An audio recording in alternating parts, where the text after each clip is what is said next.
Dulu banget sudah ada dua ya, Bu Rita sama Ustadz siapa saya lupa itu. Agus Rian, Pak. Ustadz Agus Rian ya. Iya, Agus Rian Oktori dari IAIN Curug.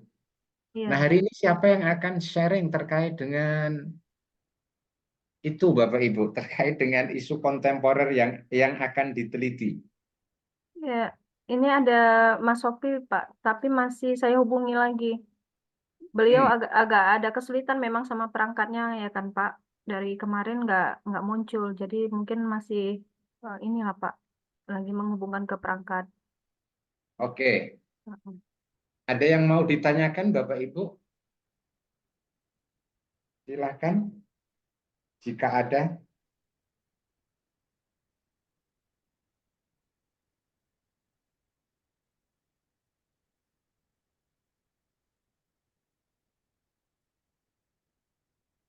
Mauludin gimana? Ada yang mau direspon, Dek?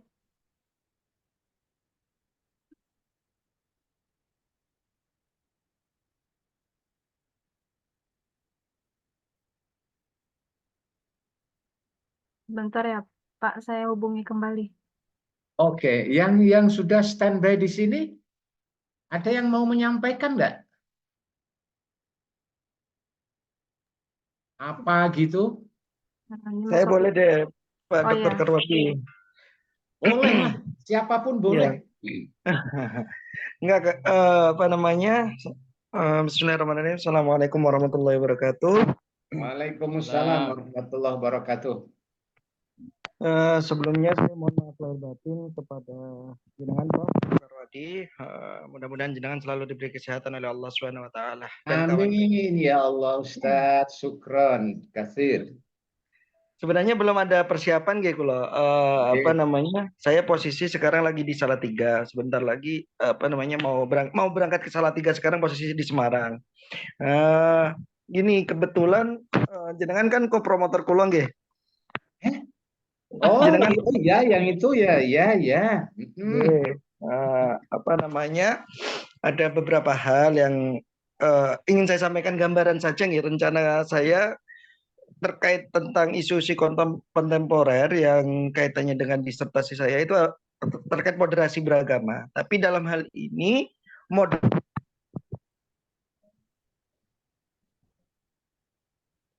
Dek, suara dirimu hilang, Dek.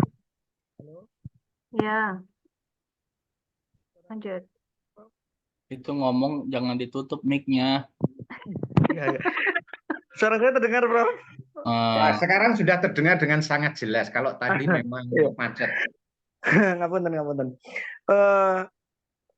Saya mengangkat terkait moderasi beragama ya. Terkait moderasi beragama, di mana ini memang isu-isu terbaru, isu-isu kekinian yang dibawa oleh Gus Menteri kita. Sebenarnya udah lama kalau berbicara tentang toleransi dan sebagainya itu jangan diajarkan kepada orang Indonesia sama dengan mengajarkan ikan berenang. Itu bagi saya sih sebenarnya. Kalau berbicara toleransi atau berbicara tentang HAM, kemarin kita juga diskusi dengan Cak Sofi, dengan Cak Rian di Prof Sangkut itu juga sama seperti itu. Tapi dalam hal ini saya lebih menyoroti kepada intraagamanya. Artinya kan kita di Indonesia ini bukan hanya sekedar banyak agama saja, tetapi lebih banyak apa ya namanya? Istilahnya ormas gitu Prof ya. Lebih banyak ormas seperti NU, Muhammadiyah dan sebagainya. NU, Muhammadiyah, Persis dan sebagainya yang ada. Itu yang akan saya soroti Prof. Tetapi di sini nanti yang saya sorotinya adalah lebih kepada pendidikan dasarnya Prof. Bagaimana pendidikan apa namanya? Bagaimana sih model dalam artian model uh, menumbuhkan rasa toleransi, rasa terkait tentang moderasi beragama yang di dalamnya meskipun itu berbeda, itu seperti apa? Nantinya saya mau kembangkan seperti itu, Prof. Mungkin jenengan ada masukan seperti apa, Prof? Ya, saya mungkin 2 minggu yang lalu ya menguji proposal disertasi dosen UIN Purwokerto, PGMI juga. Jadi penelitiannya kurang lebih untuk menemukan model pendidikan Islam moderat di lembaga pendidikan Islam jenjang dasar. Ada beberapa madrasah ibtidaiyah yang dijadikan lokus penelitian. Ketika itu saya menyetujui ya sebagai penguji kalau penelitian itu diorientasikan untuk menemukan model. Model itu prototipe atau pola ideal yang bisa direkomendasikan pada para praktisi pendidikan Islam jenjang dasar ketika mereka ingin mengajarkan atau menginternalisasikan nilai-nilai moderasi beragama yang banyak itu dalam konteks pendidikan. Saya mendengar sekilas tadi Ustadz, sepertinya ada kemiripan ya rencana penelitian Anda dengan yang kemarin. Belum lama, saya lupa siapa Bapak itu namanya, tapi proposal disertasinya sudah diujikan di program doktor pasca sarjana, bukan yang di tarbiyah. Satu, penelitian-penelitian yang diorientasikan untuk menemukan model, itu sejauh ini ruangnya masih terbuka. Wacana isu tentang pentingnya Islam moderat atau moderasi beragama, menunjukkan sikap inklusif, keterbukaan, jalan tengah, Islam wasatiyah. Ketika umat Islam berinteraksi dengan orang non-Islam atau juga antar Islam, antar orang Islam dengan sesama Islam, di mana faksi-faksi ya, paham aliran di internal Islam itu juga banyak. Itu sudah tidak diragukan lagi. Urgensinya tidak diragukan lagi. Kementerian Agama juga sudah menyusun buku ya, buku pedoman implementasi moderasi beragama.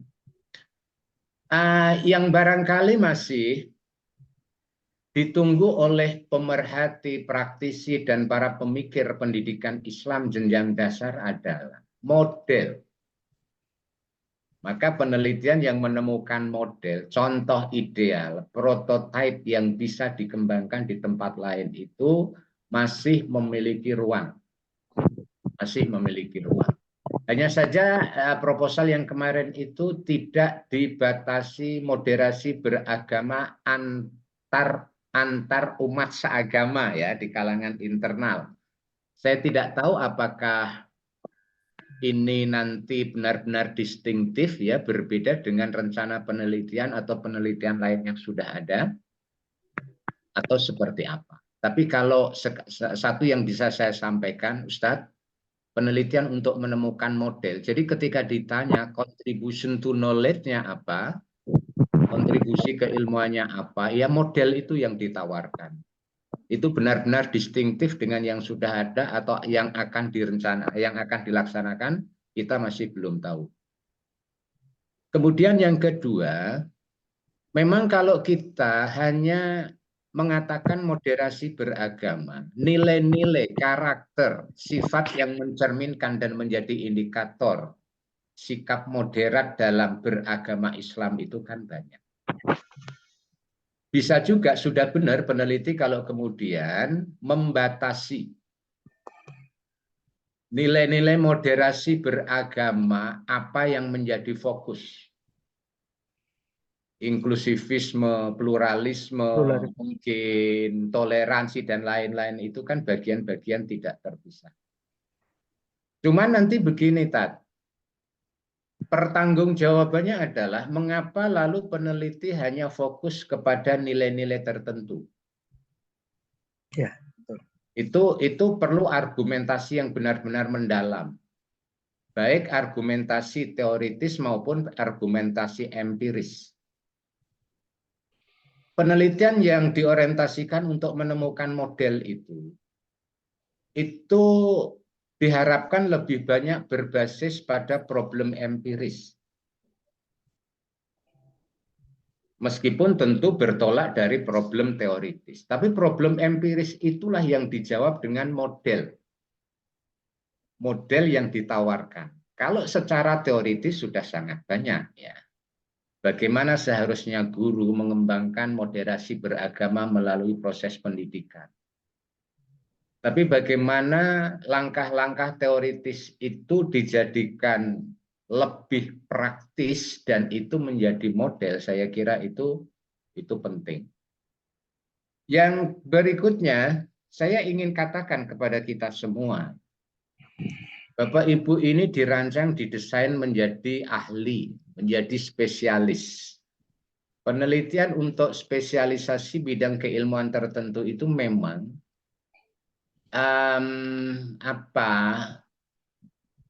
bukan keluasannya yang menjadi sasaran utama, tapi kedalamannya.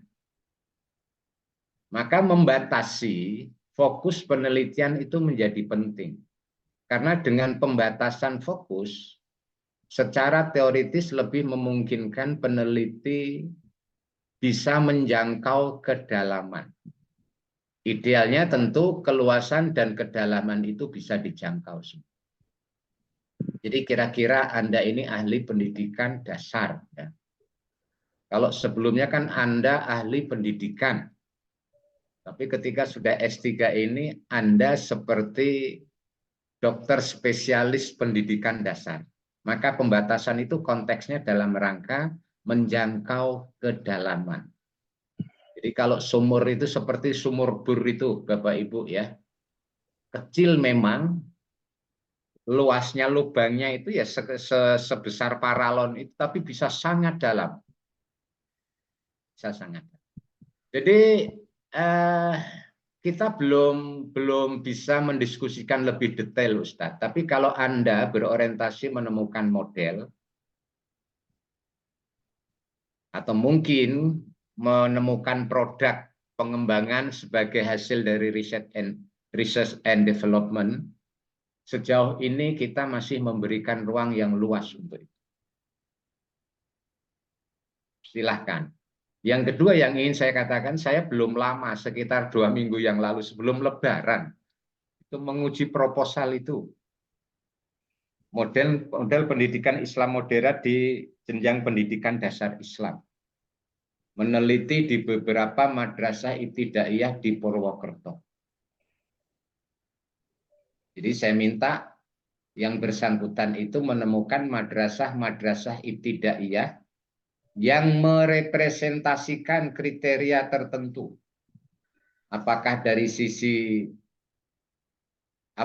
kualitas, ada yang cukup, sedang, dan tinggi, atau mewakili merepresentasikan MI yang berada di bawah naungan pemerintah, di bawah naungan NU, di bawah naungan Muhammadiyah,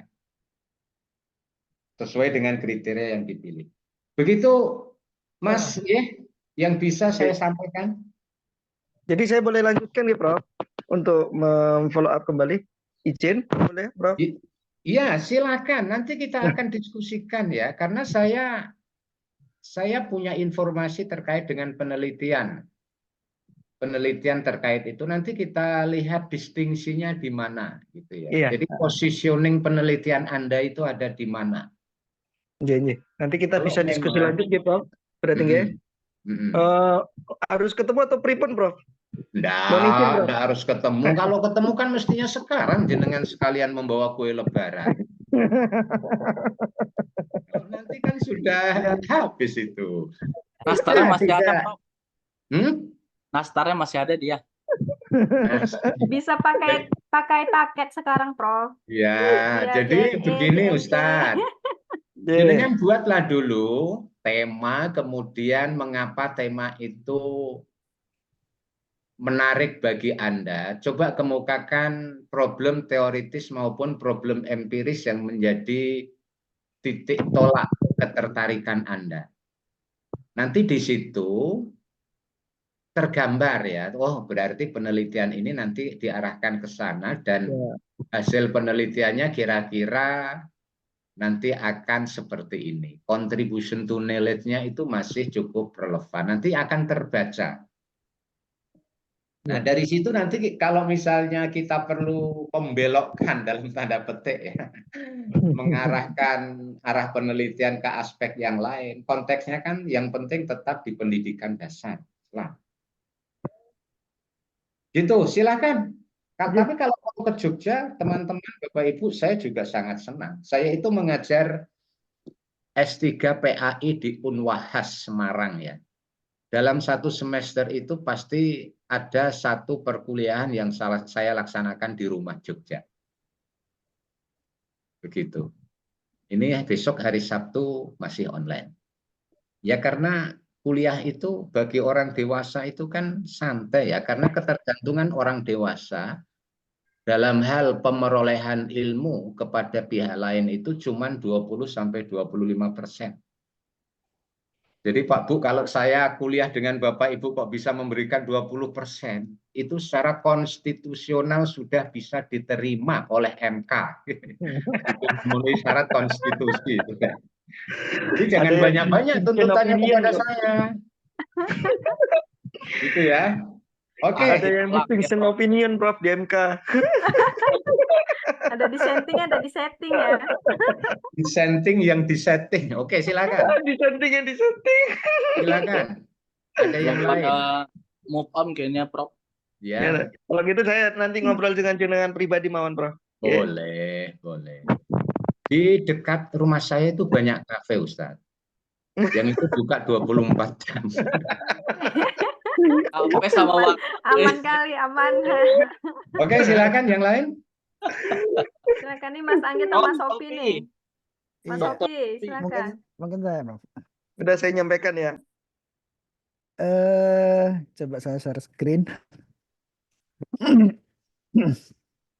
Rencana, maaf Prof ya, kita mulai.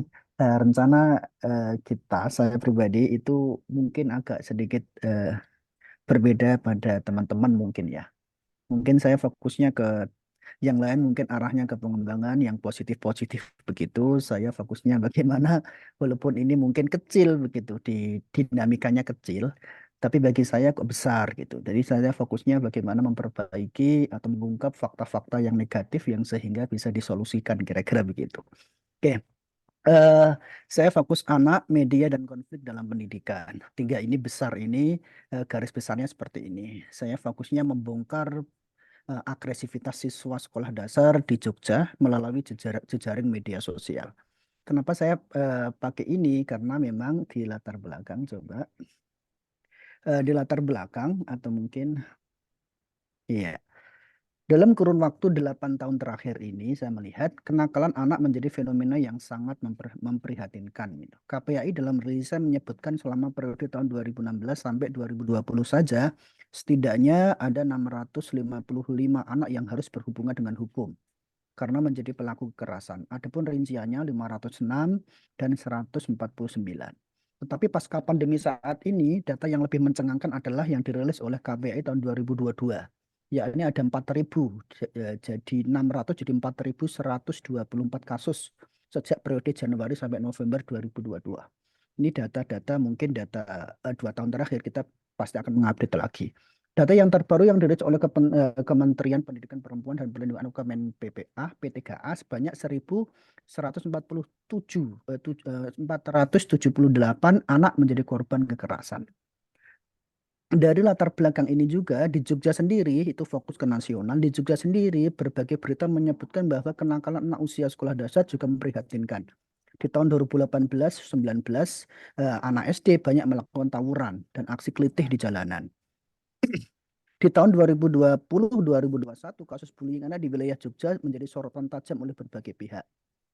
Bahkan di berbagai data-data di atas, saya menemukan juga data bahwa ternyata dulu anak kelitih itu dulunya anak-anak SMP sampai SMA begitu. Tapi hari ini saya menemukan, hasil penelitian kecil saya menemukan bahwa anak kelitih itu ternyata dipakai ke anak-anak yang sekolah dasar begitu. Nah, ini juga menarik dan banyak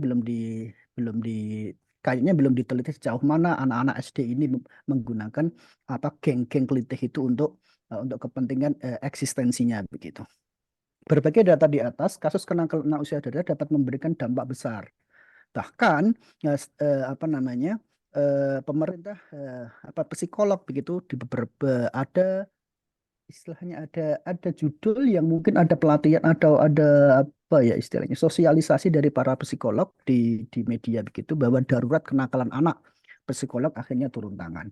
Akhirnya dari hasil mini riset pendahuluan saya begini, hampir seluruh anak yang agresif saya menyebutkan dua wilayah ya di Bantul sama di Gunung Kidul, menyebutkan dua wilayah itu memiliki smartphone semuanya gitu. Ya wajar ya, karena seakan-akan pandemi itu mewajibkan anak harus memegang smartphone. Sebelum pandemi kayaknya anak-anak SD itu haram atau dilarang keras menggunakan smartphone, tapi di pandemi bahkan bisa dikatakan kewajiban. Nah, gara-gara memiliki smartphone ini, anak tidak memiliki kontrol yang baik dan kedua orang tuanya. Paling tidak ada 4 alasan. Gitu. Yang pertama adalah orang tua telah sibuk bekerja sehingga kontrol penggunaan smartphone anak sangat kurang. Ini riset kecil saya. Yang kedua, banyak orang tua terlalu menyerahkan sepenuhnya pendidikan anak kepada pihak sekolah, sehingga peran orang tua dan lingkungan cenderung lemah. Yang ketiga adalah orang tua belum memiliki pendidikan yang cukup, sehingga belum memahami secara detail betapa dampak positif negatifnya penggunaan smartphone. Yang empat adalah sebagian orang tua justru membebaskan anaknya untuk menggunakan smartphone pasca pandemi ini setelah 4 tahun terakhir ini, agar tidak ketinggalan informasi penting, baik informasi tugas pekerjaan, tugas PR sekolah dan seterusnya. Pola permisif inilah yang dilakukan oleh orang tua dengan alasan demi pendidikan anaknya itu sendiri. Dari berbagai latar belakang di atas, saya mencoba fokus bagaimana proposal riset ini menjadi 3 rumusan masalah. Yang pertama adalah apa sebenarnya penyebab anak usia sekolah dasar, anak-anak itu dalam melakukan tindakan agresif sehingga dapat menimbulkan konflik pendidikan di lingkungan sekolahnya itu. Atau di lingkungan bukan di lingkungan sekolahnya sebenarnya, lingkungan pendidikannya, lingkungan tri pusatnya ya. Di sekolah, lingkungannya dan keluarganya gitu. Kita fokusnya ke sana. Yang kedua, bagaimana pola sebenarnya? Pola agresivitas anak sekolah dasar ini melalui jejaring media sosial.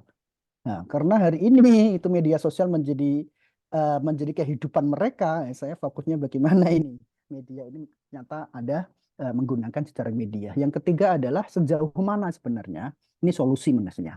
Tantangan sekaligus peluang dalam menekan angka kasus kenakalan atau agresivitas anak sekolah dasar melalui jejaring media sosial. Ini 3 rumusan ini yang mungkin akan nanti kita mungkin bisa didiskusikan lebih lanjut.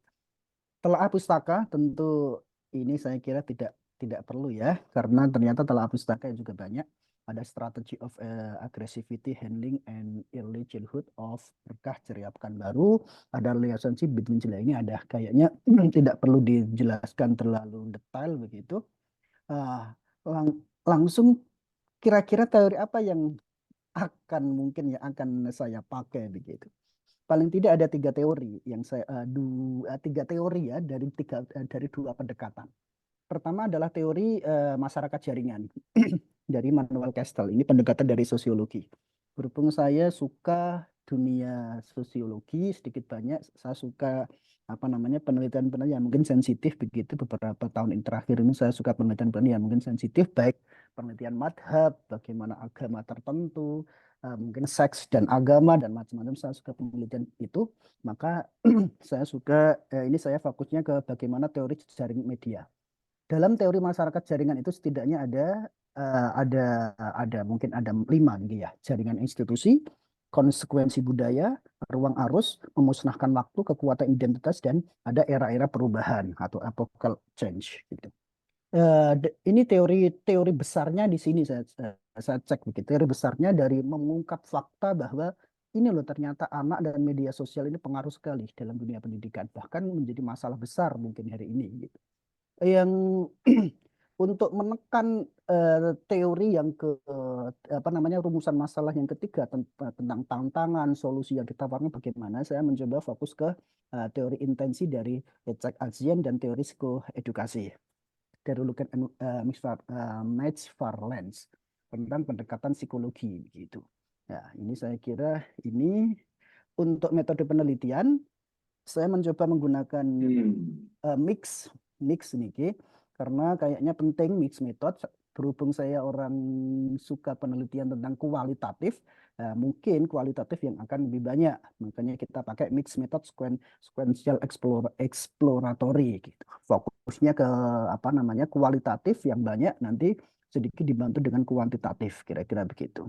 Lokasi penelitian ada di 5 kabupaten sekalian, karena ini akan mencoba melihat bagaimana Jogja ini begitu. Nanti ada kasus-kasus kecil, saya mencoba melihat ke sekolah dulu, ada masalah apa di kenakalan-kenakalan anak di titik-titik tertentu.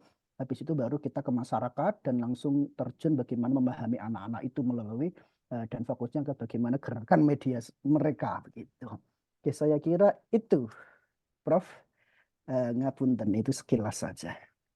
Oke, makasih. Oke, wah, keren ya karena sudah ada gambar-gambar anak lompat-lompat ini. Oke, ya, ya, ya, saya komen dulu Bapak Ibu ya. Setelah itu nanti Bapak Ibu yang lain.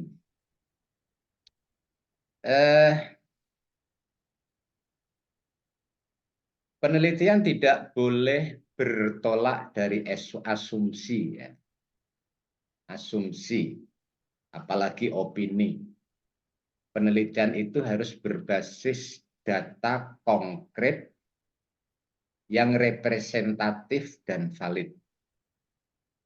Sehingga saya kira kalau calon peneliti meyakini ada kejadian yang menunjukkan sikap agresif di kalangan peserta didik jenjang pendidikan dasar, itu data konkretnya apa dan seberapa besar, signifikan atau tidak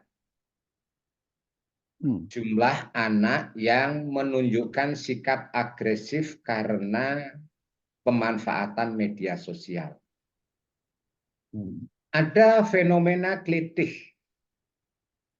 ada fenomena tawuran yang tadi dinyatakan juga dilakukan oleh anak SD. Nah, fenomena kelitih dan tawuran yang melibatkan anak SD itu, posisi anak-anak SD itu merefleksikan sikap agresifnya, atau sebenarnya mereka tidak tahu konteks kena kelitih atau melakukan tawuran itu sebenarnya apa. Sebab kalau penelitian dengan judul tadi, Pak, maka perilaku kelitih, perilaku tawuran itu sebagai impact ya dari sikap agresif, dan sikap agresif itu harus kita pastikan karena penggunaan media sosial. Fakta data itulah yang harus benar-benar firm. Makanya kalau kita membaca buku-buku metodologi penelitian, baik yang berbahasa Inggris yang tebal-tebal maupun yang bahasa Indonesia yang tipis itu, yang paling penting perlu dibuktikan dan dikemukakan oleh calon peneliti adalah bukan itu sapunya.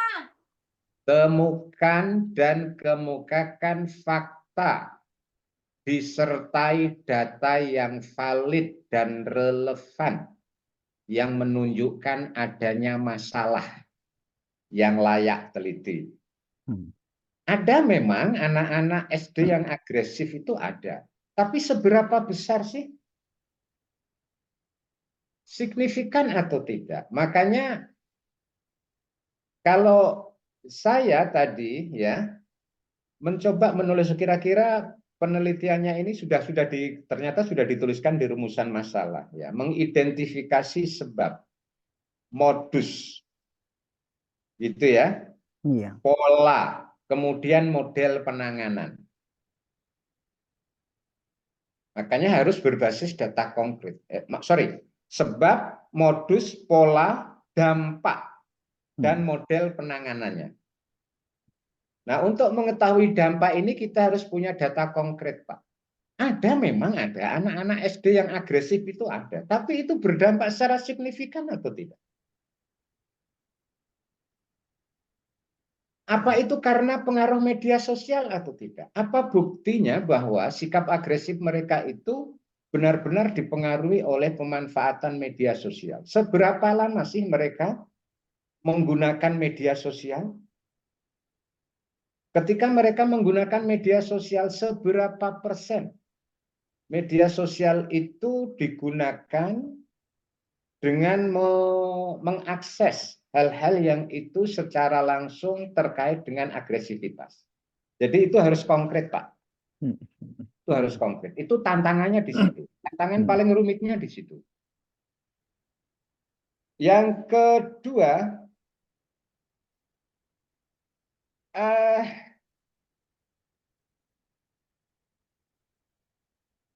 apa ya, kalau saya membaca tadi itu ada istilah bagaimana menekan. Menekan itu bukan istilah yang bisa dibuat secara nyata ya, variabel atau indikatornya. Menekan maksudnya kan mengatasi ya. Maksudnya kan mengatasi ya. Maksudnya kan menangani, pengamanan. Maka gunakan saja bagaimana strategi, bagaimana model penanganan gitu ya. Itu yang kedua, Pak. Yang ketiga,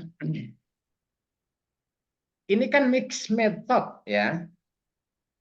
Ya, menggunakan kuantitatif, kualitatif, kualitatif, kuantitatif. Karena ini tadi apa? Model mix method explanatory, maka yang dominan nanti adalah kualitatif.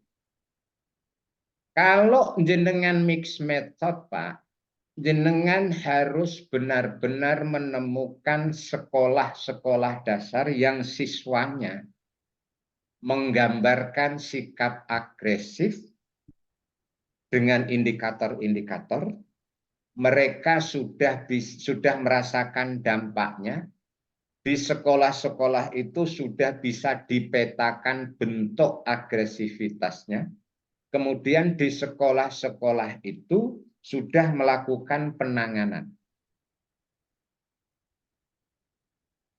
Jadi Anda meneliti latar alamiah yang sudah menunjukkan fenomena yang Anda teliti. Oke, meskipun nanti datanya dan analisisnya kualitatif dan kuantitatif. Tapi data kualitatif dan kuantitatif mix method jenengan itu diperoleh dari lokus penelitian. Maka 5 kabupaten gitu ya.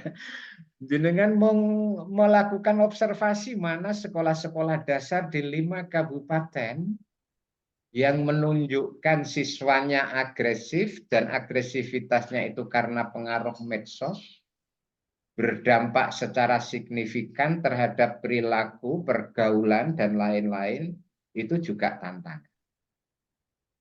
Kalau mix method seperti itu. Bisa juga kalau Anda mau, Ustadz, action research. Pola penanganannya itu jenengan yang merumuskan, kemudian diuji cobakan. Cuman memang ya perlu waktu agak panjang. Action research itu kan sebagaimana dokter gitu ya, menemukan ada gejala penyakit, kemudian dia menganalisis sebab penyakit, bentuk-bentuk gejalanya, dan lalu menemukan obat kan gitu ya. Setelah melakukan riset mendalam, obat itu diuji cobakan di kelas eksperimen dan di kelas kontrol kan gitu. Itu bisa berulang-ulang. Tapi itu bisa dipertimbangkan. Atau bisa research and development. Jadi pilih 1-2 sekolah saja yang memang ada siswanya yang menunjukkan perilaku agresif karena pengaruh media sosial, dampaknya cukup signifikan, dan mereka sebenarnya sudah menetapkan pola penanganan. Hanya saja berdasarkan analisis jenengan, pola penanganan atau pola mengatasi masalah agresivitas siswa yang sudah dikembangkan dan dilaksanakan di sekolah tersebut masih menunjukkan beberapa hal yang kurang optimal dan masih bisa dimaksimalkan. Nah, itu bisa research and development. Mengembangkan pola yang sudah dilakukan di sana. Itu lebih ringan, Tat. Lebih ringan ya dibandingkan action research tadi. Karena jenengan cukup mengembangkan pola yang sudah ada di sana, yang sudah dikembangkan. Tapi tantangannya sekali lagi menemukan tempat penelitian yang menunjukkan setting penelitian Anda itu agak menantang. Tapi temanya bagus ini. Temanya ini bagus, aktual, milenial lah kira-kira. Lah medsos kan milenial. Oke, yang ketiga, studi kasus ya. Saya kadang-kadang sering menemukan begini, peneliti itu memahami istilah studi kasus itu bahwa penelitian hanya dilakukan di tempat tertentu. Ya, sebenarnya bukan itu makna studi kasus. Minimal ada 2 jenis studi kasus tadi. Ada studi kasus klinis, ada studi kasus pengembangan. Kalau studi kasus klinis, itu penelitian dilakukan di tempat yang memang benar-benar bermasalah. Ada masalah, kan gitu ya. Peneliti itu layaknya seorang dokter. Peneliti itu layaknya seorang dokter. Temuan terakhir dari penelitian itu adalah resep menyelesaikan masalah. Kalau saya lihat dari logika rumusan masalah yang jenengan rancang, kayaknya ini studi kasus klinis. Kayaknya studi kasus klinis. Kemudian yang kedua ada studi kasus pengembangan. Jadi peneliti menemukan lokasi, lokus penelitian atau latar alamiah yang berhasil secara meyakinkan ya menerapkan program, menerapkan cara-cara tertentu pada saat yang sama tempat-tempat lain kurang berhasil. Ini studi kasus. Nah, hasilnya adalah rekomendasi pengembangan bertolak dari apa yang sudah dilakukan di tempat yang diteliti. Nah, ini harus kita pahami ketika saya sering nanya gitu, studi kasus ini maksudnya apa? Oh, studi kasus ini maksudnya penelitian saya hanya dilakukan di tempat ini saja, Pak. Loh, kalau itu tidak perlu diberi istilah kasus. Studi di titik-titik itu saja sudah menunjukkan tempat khusus. Nah, secara metodologis, studi kasus itu minimal ada 2 bentuk. Meskipun kita sudah memahami itu ya. Ya, kalau tidak studi kasus klinis, studi kasus pengembangan. Punya Ustadz Ahmad Sofiuddin ini menurut saya lebih tepat ke studi kasus klinis. Jika konsisten dengan paparan dan rancangan penelitian yang tadi secara sekilas sudah dikemukakan. Kalau saya kok ini menarik ya. Tapi ada tantangan metodologis memang, Pak. Memastikan bahwa penelitian ini dilakukan pada tempat yang tepat. Sesuai dengan latar belakang dan arah penelitian ini yang perlu kerja agak ekstra. Gitu ya. Apalagi 5 kabupaten tadi. Masuklah kabupaten saya Bantul nanti jenengan cari-cari. Gitu ya, itu kan metodologisnya di situ. Betul. Misalkan begini, Bro. Kenapa saya pakai provinsi begitu ya? Saya fokusnya memang anak-anaknya itu dalam tanda kutip ya. Yang pertama adalah anak yang bermasalah dengan hukum. Gitu. Kayaknya itu lebih nanti mengerucut itu siapa-siapa saja di kabupaten itu yang anak yang bermasalah dengan hukum. Yang akan kita ungkap begitu masalahnya apa gitu. Yang mengerucutnya itu yang pertama. Yang kedua setelah itu dapat nanti kayaknya akan sistem apa snowball ya. Biasanya anak punya jejaring sendiri di kabupaten itu dan kita ungkap kira-kira begitu awalnya begitu, Bro. Oke. Boleh. Iya. Itulah yang saya bilang tantangan metodologisnya itu. Untuk sampai menemukan gitu ya. Apalagi dengan jumlah responden atau mungkin sampel yang representatif untuk tingkat provinsi ini kan relatif tidak mudah kan gitu. Meskipun tentu kalau kualitatif bukan berapanya. Ya snowball sampling itu tadi adalah untuk penelitian kualitatif. Tetapi tetap saja sampai pada titik jenuh itu ketika populasinya luas, maka tidak bisa 1, 2, 3, 4, 5 siswa kita wawancarai, perilakunya kita observasi, kemudian tidak menunjukkan adanya perubahan atau perkembangan kita mengatakan cukup karena sudah jenuh. Belum tentu, karena populasi yang besar, ukuran jenuh data itu juga menjadi besar, Ustadz, ya. Ya, sebagaimana kalau dalam kuantitatif, populasi yang besar memungkinkan sampelnya juga jumlahnya besar, kan? Oke, kalau saya tertarik ya dengan penelitian ini. Apalagi kalau sampai kemudian kita bisa merekomendasikan pola penanganan yang berbasis sosial maupun psikologis tadi. Kan pendekatannya pendekatan sosiologis psikologis. Ini saya kira juga bagus.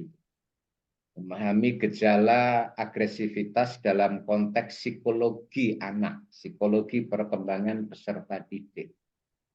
Memahami gejala agresivitas dalam konteks relasi sosial anak didik yang di umur antara 7-12. Ini kan menarik ini.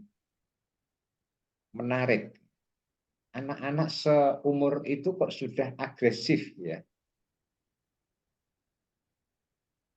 Nah gitu. Oke, saya itu yang bisa sampaikan. Silakan Bapak Ibu yang lain mengomentari tadi paparan dari Ustadz Mauludin tadi, silakan. Ustadz Sofiuddin silakan.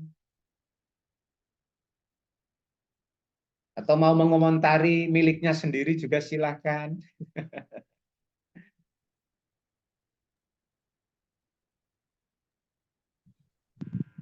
Silakan, menyampaikan apa saja silakan. Kuliah kita itu hanya menyampaikan. Tadi Prof terkait dengan studi kasus itu, gitu ya Prof ya. Saya tertarik gitu Prof. Karena memang sebenarnya kan saya bukan basicnya itu bukan kualitatif gitu, tapi suka gitu, belakangan suka belajar tentang kualitatif karena tidak semua hal kan harus dibuktikan dengan angka kan gitu kan Prof kan. Nah, untuk studi kasus tadi itu seberapa layak sebuah masalah itu menjadi sebuah studi kasus gitu, Prof. Apakah harus, misalnya begini, Prof, apakah harus kasus itu sudah jenuh, itu baru dikatakan sebuah studi kasus, atau ada kasus baru muncul, itu sudah bisa dikatakan sebuah studi kasus gitu, bisa kita telah secara dengan studi kasus lah, gitu kira-kira, Prof. Itu pertanyaannya dulu. Ya. Ini begini Bu ya Bapak Ibu, kalau kita kembali kepada sekali lagi ya buku-buku metodologi penelitian ya. Bukan hanya studi kasus. Jadi penelitian itu layak diteliti jika memang ada masalah. Seperti yang kita tahu, masalah adalah kesenjangan antara teori, praktek, idealitas, realitas, dan sebagainya. Tapi bukan hanya itu kriteria. Masalah itu yang senjang tadi itu, yang tidak sinkron itu harus menunjukkan keunikan, problematik, dan berdampak. Gitu ya. Karena apa?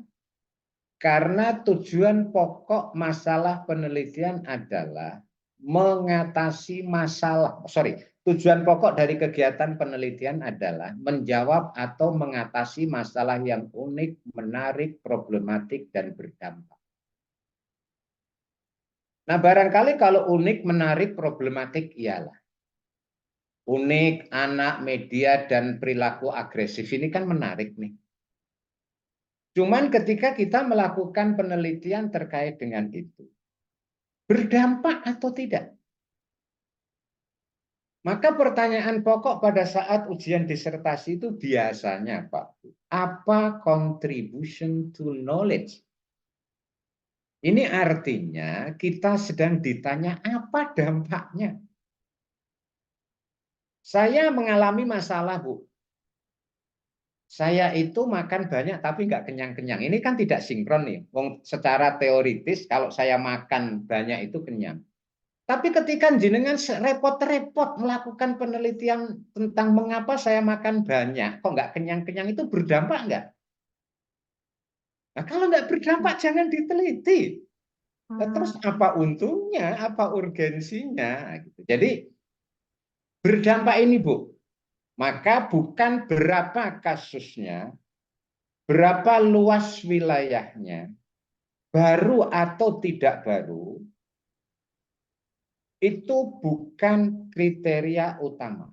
Tapi kasus yang jenengan teliti itu berdampak atau tidak. Kalau tidak ditemukan, jawabannya berdampak. Kalau sudah ditemukan, jawabannya juga berdampak. Berdampak dalam konteks keilmuan karena contribution to knowledge. Ya. Jadi itu kriterianya. Itu kriteria. Kalau jenengan menemukan model penanganan kasus bullying di anak yang terjadi di lingkungan siswa, itu berdampak nggak? Ya berdampak lah. Karena bullying itu fenomena yang menggejala semakin lama semakin meresahkan. Maka di sini ada kelayakan. Kalau Ustadz Mauludin tadi menemukan model pendidikan Islam moderat bagi anak SD, berdampak atau enggak? Berdampak lah. Wong guru-guru SD itu sekarang masih memahami pendidikan Islam moderat saja bingung kok. Maka kalau Mas Mauludin tadi menemukan, bukan Mas Ustadz, maaf. Ustadz Mauludin menemukan teorinya itu berdampak. Jadi itu, Bu.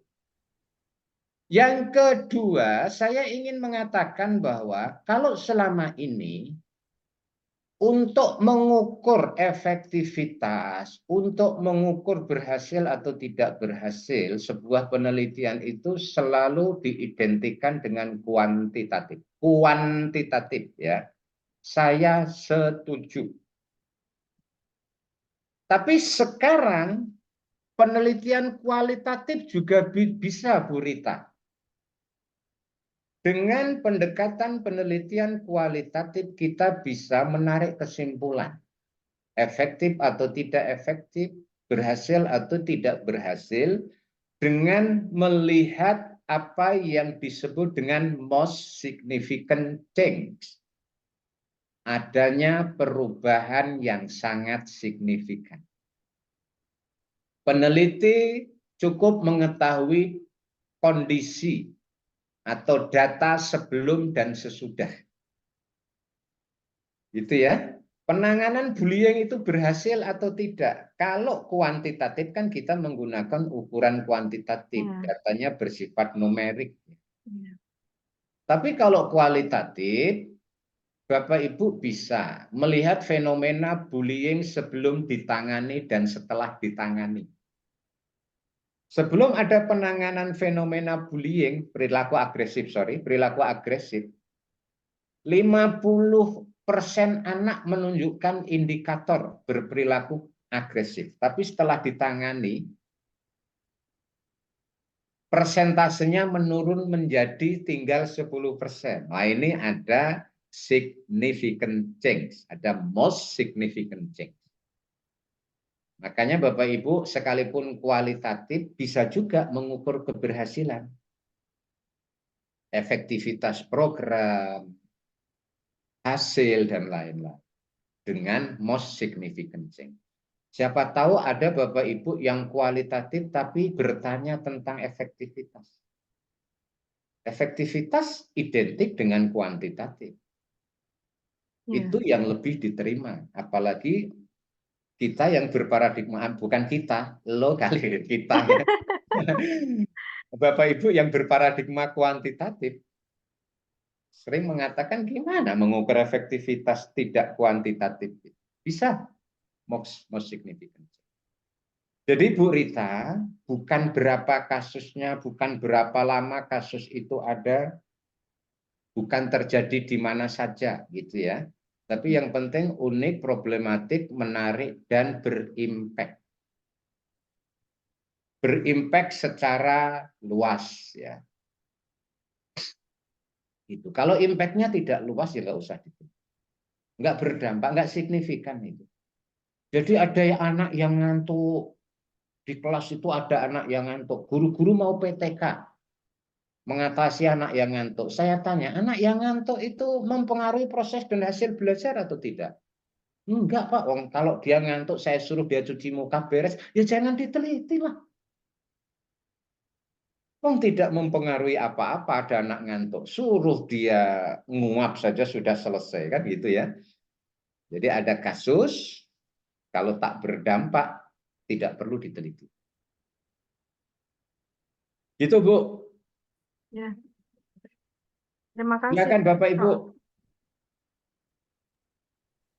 Prof, saya itu Ya. masih bingungnya begini. Penelitian yang kadang studi kasus sama fenomenologi itu loh. Itu kadang agak mirip. Saya sendiri masih bingung gitu. Ini misalkan ada studi kasus kan tetap fenomena ya. Ada Ya. fenomena begitu, fenomena tertentu yang menarik. Akhirnya dijadikan studi kasus. Tapi ada pendekatan fenomenologi sendiri gitu. Ini pantasnya, itu cocoknya itu sebenarnya fenomenologi untuk bagaimana, studi kasus untuk bagaimana. Gitu, kita masih bingung gitu. Ya. Bapak Ibu, sorry.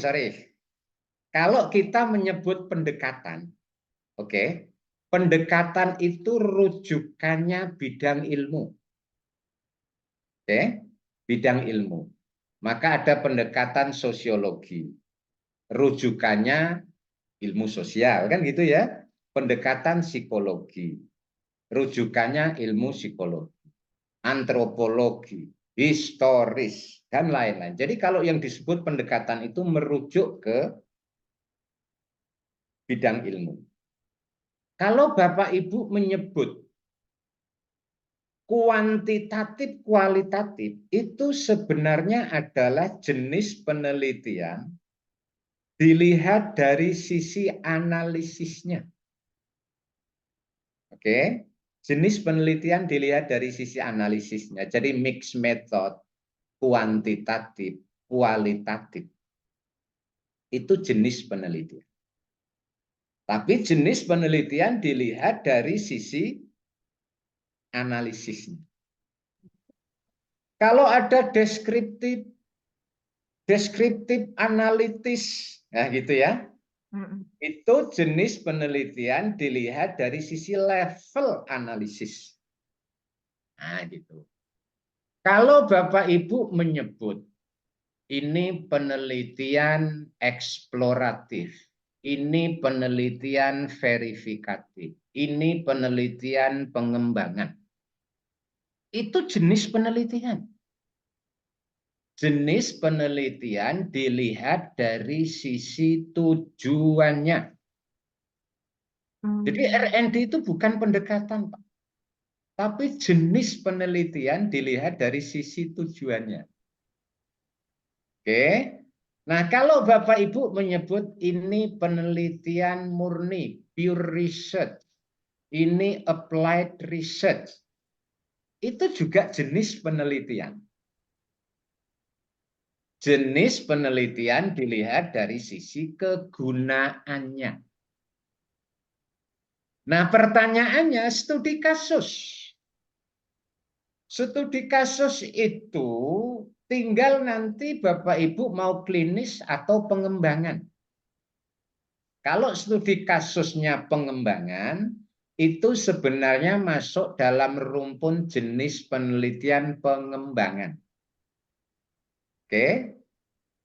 Kalau studi kasusnya klinis, itu termasuk dalam rumpun penelitian verifikatif. Jenis penelitian dilihat dari sisi tujuannya. Jadi kalau fenomenologi itu pendekatan, Pak. Apa bedanya? Studi kasus berbeda dengan, jadi studi kasus itu bisa dengan pendekatan fenomenologi. Oke? Ya, karena pendekatan fenomenologi tidak paralel dengan studi kasus. Jadi studi kasus itu Pak tergantung. Itu jenis penelitian, Pak. Kalau penelitian evaluatif gitu ya, itu jenis penelitian. Nah, kalau studi kasus, Pak, Bapak cukup melakukan studi mendalam gitu ya, tentang fakta-fakta yang menyertai kasus. Fakta-fakta yang terjadi yang mencerminkan kasus. Tapi kalau studi kasus nanti pendekatan fenomenologi. Fenomenologi itu orientasinya adalah mengungkap dan menangkap makna di balik fenomena yang teramati. Jadi Bapak Ustadz Pak Sofiuddin studi kasus tentang fenomena apa tadi agresif ya. Pendekatannya fenomenologi. Maka yang diungkapkan itu bukan hanya apa kasusnya, bagaimana kasus itu terjadi, wujudnya apa saja, dampaknya apa saja yang teramati. Tidak. Jenengan harus mengungkapkan sesuatu yang tidak teramati tapi bermakna. Kalau studi kasus jenengan itu pendekatannya fenomenologi. Maka dalam penelitian fenomenologi mewajibkan peneliti bukan hanya in-depth interview, tapi juga partisipan observation. Jenengan menjadi bagian tidak terpisahkan. Gitu Pak. Jadi tidak studi kasus gitu ya, bisa pendekatan fenomenologi karena pendekatan itu kerangka keilmuan yang akan membentuk metaphysical paradigm kalau kata Thomas Samuel Kuhn itu. Paradigma metafisik yang mempengaruhi kerangka fikir, peneliti, worldview, cara pandang dan lain-lain. Itu Tat. Nah, pendekatan jenengan tadi sudah psikologi, sosiologi itu sudah benar. Jadi jenengan mencoba menganalisis fakta-fakta itu dari perspektif psikologi. Ya, apa latar belakang psikologis? Kondisi psikologis anak-anak yang mengalami itu gimana sih? Latar belakang keluarganya gitu ya. Dia itu mengalami kecemasan berkepanjangan atau tidak, lebih banyak mana senengnya daripada sedihnya, gitu-gitu itu. Biasanya anak-anak yang diberikan HP itu kurang perhatian karena orang tuanya sibuk. Nah, kurang perhatian, mengalami alienasi atau keterasingan, itu bahasa-bahasa psikologi. Terus tampak tidak bisa bergaul, itu bahasa-bahasa sosiologi. Nah gitu Tat. Itu ya.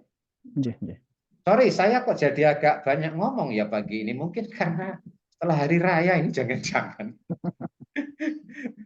Oke, silakan yang lain. Ini Prof, boleh? Boleh. Boleh. Asal sudah bayar SPP itu boleh. Boleh, udah bayar. Itu udah bayar belum? Belum bayar ya. Ya Prof, apa namanya menindaklanjuti yang tadi Prof ya, yang punya saya tadi ya, mengomentari punya saya sendiri.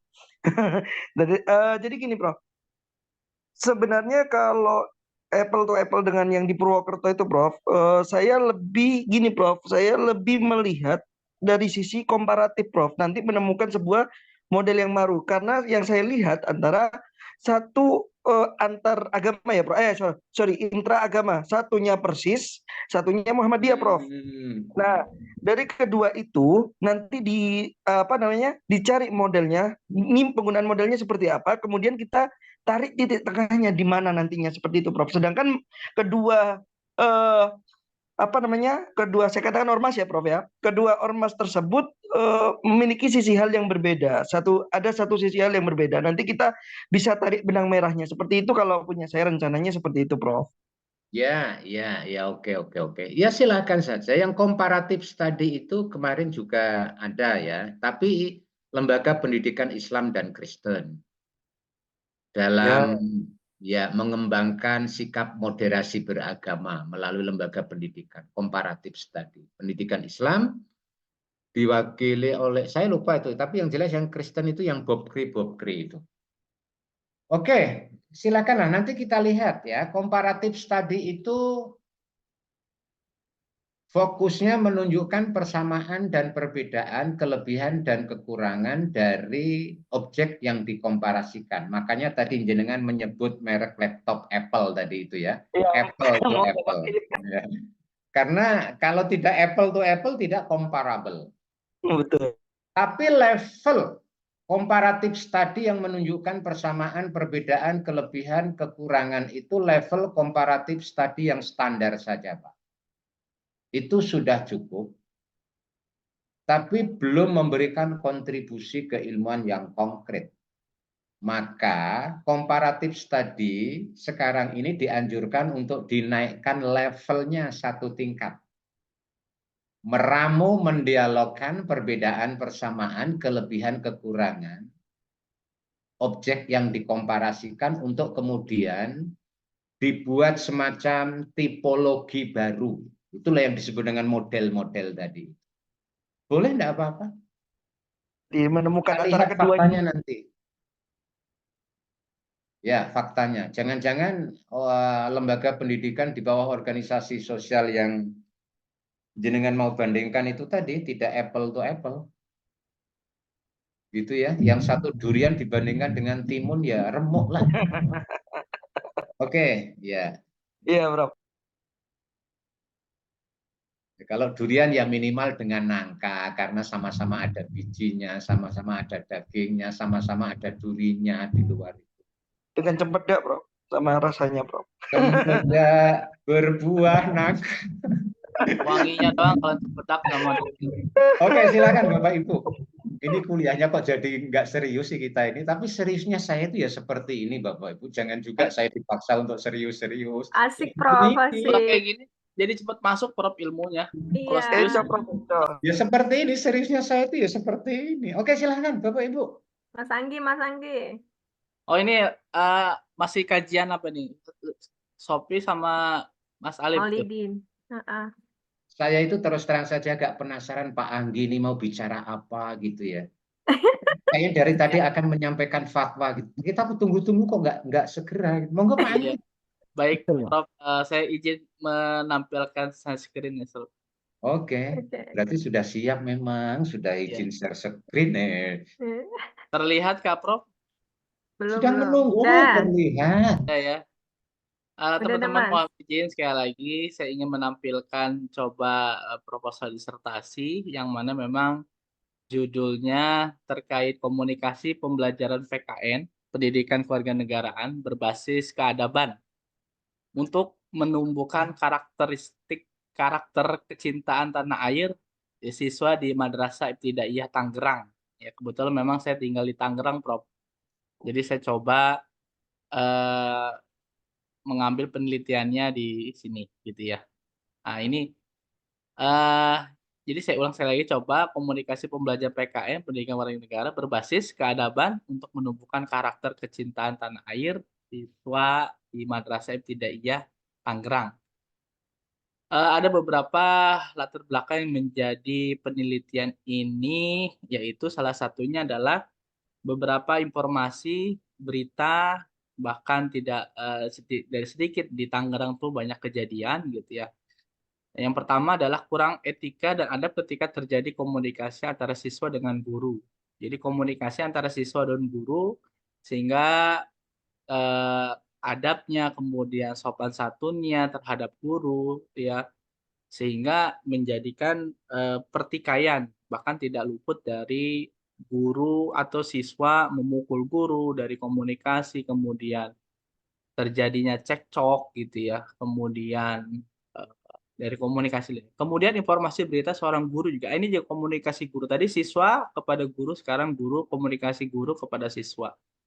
Yang mana memang dan ini pernah terjadi viral juga, guru yang menghina komunikasi kurang baik ya, kurang beradab kepada siswanya sehingga ini sempat viral dan terjadi memanggilan terhadap guru. Akibat apa? Komunikasi. Kenapa? Karena komunikasi guru itu menyakitkan jiwa dan mental siswa. Nah, ini juga. Kemudian 90% dari data yang terkumpul dari penyebab pemicu terjadi pelanggaran norma kewarganegaraan adalah komunikasi yang tidak beradab. 4. Pemahaman para tenaga pendidik yang tidak berkolaborasi dengan pembelajar PKN, keadaban untuk menumbuhkan karakter. Ini salah satu itu faktanya, kemudian latar belakang. Kemudian fakta masalahnya ya KPIA mencatat selama periode 2016-2020 ada 656 anak yang harus berhadapan dengan hukum karena menjadi pelaku kekerasan ya.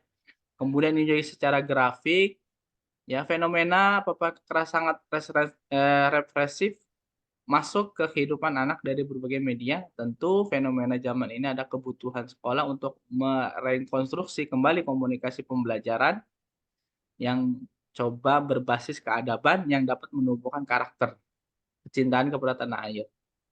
Kemudian yang menjadikan rumusan masalah ada sekitar kurang lebih 4, mungkin bagaimana komunikasi pembelajaran PKN berbasis keadaban yang merasa tidak iya. Apa komunikasi pembelajaran PKN berbasis keadaban dapat menumbuhkan karakter? Bagaimana konsep komunikasi pembelajarannya ya untuk menumbuhkan karakter? Lalu bagaimana implementasi komunikasi pembelajaran PKN berbasis keadaban? Ini rumusan masalah, kemudian selanjutnya yaitu batasan masalahnya. Jadi kita coba bataskan yang menjadi fokus penelitian adalah komunikasi pembelajaran PKN yang berbasis keadaban untuk menumbuhkan karakter kecintaan tanah air. Selanjutnya kajian teorinya kita coba menggunakan ini udah belum ya? Oh iya. Kajian teorinya menggunakan pendekatan komunikasi pembelajaran PKN yang berbasis keadaban. Saya mengambil dari perkataan Muhammad Nuaikib Al-Attas menyebutkan ada 3 masalah utama dalam pendidikan Islam saat ini adalah yang pertama rusaknya ilmu, kemudian hilangnya adab, dan yang ketiga pemimpin yang tidak adil. Selanjutnya, menggunakan pendekatan konsep karakter psikolog perkembangan peserta didik, siswa, perkembangan pertumbuhan, kematangan komunikasi, dan perubahan. Kemudian selanjutnya, gambaran komunikasi. Gambaran komunikasi kurang lebih seperti ini, Prof. Jadi komunikasi guru terhadap murid, kemudian akan menimbulkan karakter, komunikasi siswa terhadap siswa akan tumbuhnya karakter, komunikasi guru terhadap orang tua akan tumbuhnya karakter, komunikasi siswa terhadap orang tua akan tumbuhnya karakter. Metode yang akan diteliti, sebagaimana dikatakan Creswell dalam bukunya mendefinisikan kualitatif. Metode kualitatif analisis data menggunakan studi literatur. Jadi saya coba menggunakan metode kualitatif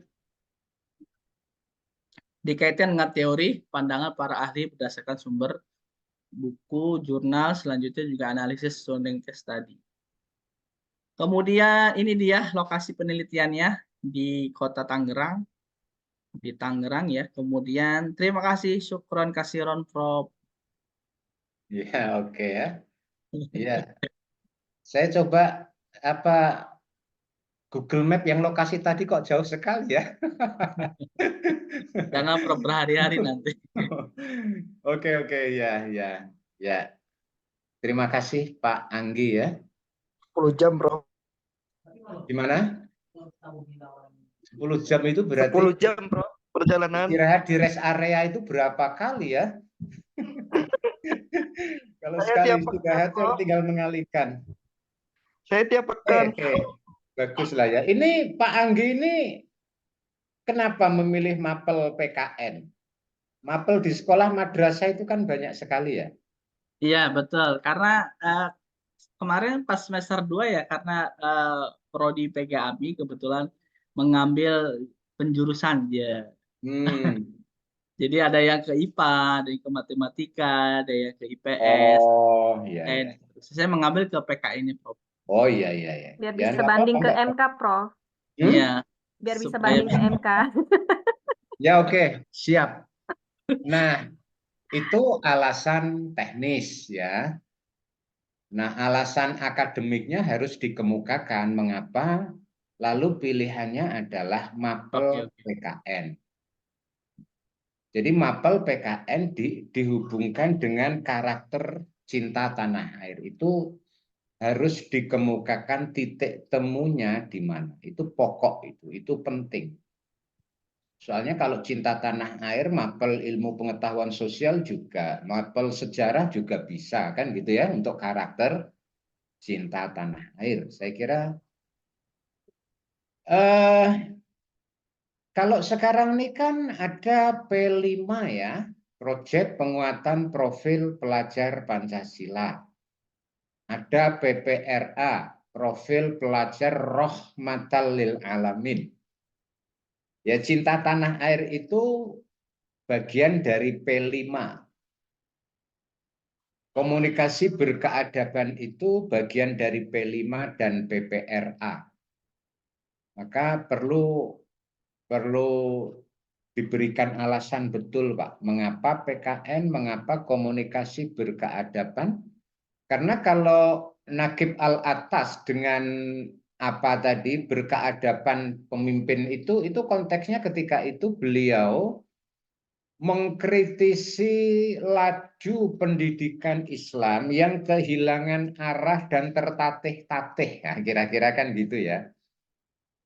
Jadi Muhammad Nakib Al-Atas itu pengkritik yang sepadan lah. Kalau kita lihat itu ada siapa yang menulis buku Islamization of Knowledge itu? Ismail Raji Al-Faruqi.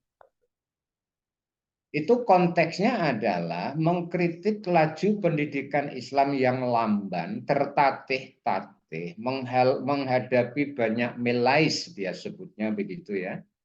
Maka apakah itu cukup relevan dijadikan sebagai teori dasar komunikasi berkeadaban itu, meskipun Nakib Al-Atas menyebut adab pemimpin.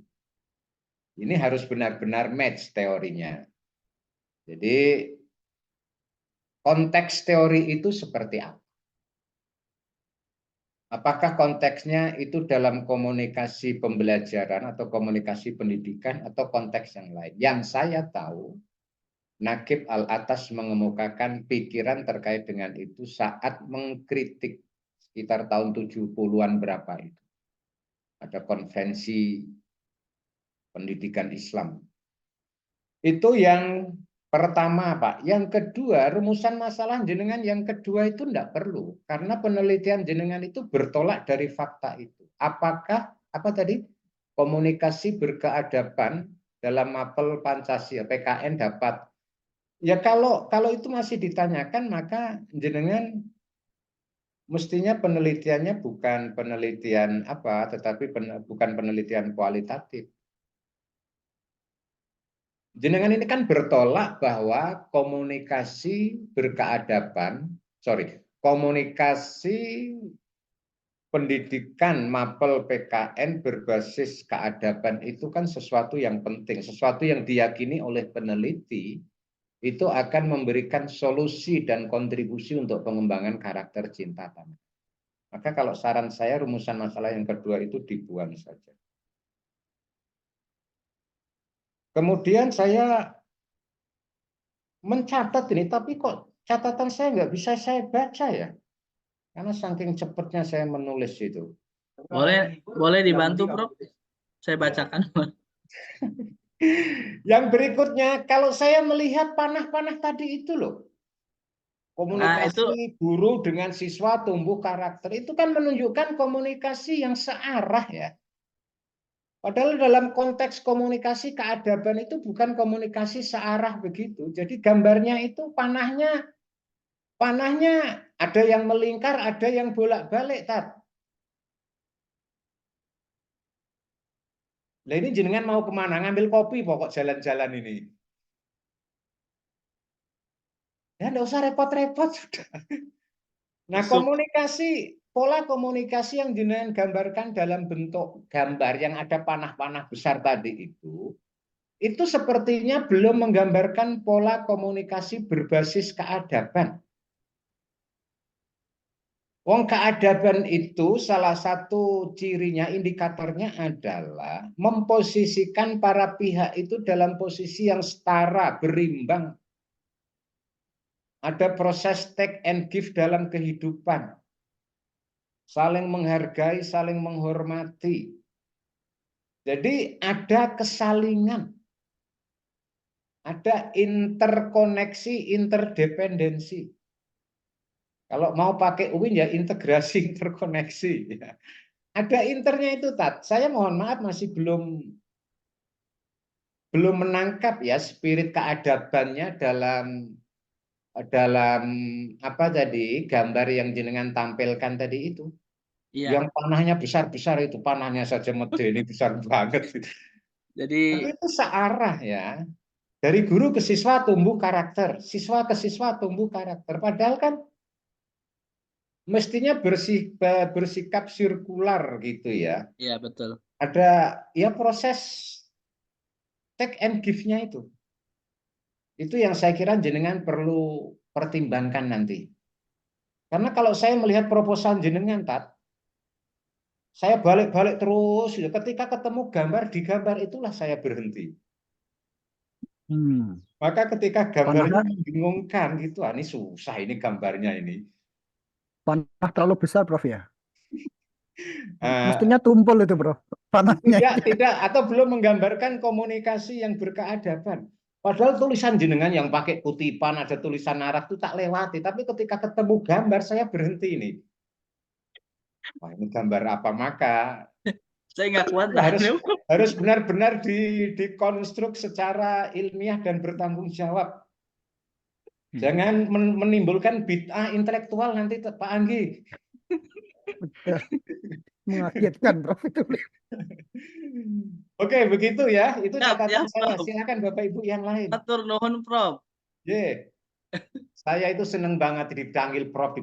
Ya Allah, sudah kayak Prof beneran saya ini. Amin Iya, ya doa Allah. kami, Prof. Amin. Maunya kemarin Prof masuk ke metodologi kualitatif kami gitu. Jadi dapat Ah, Ya, semuanya. pokoknya kita kuliah itu ngomong apa saja. Iya.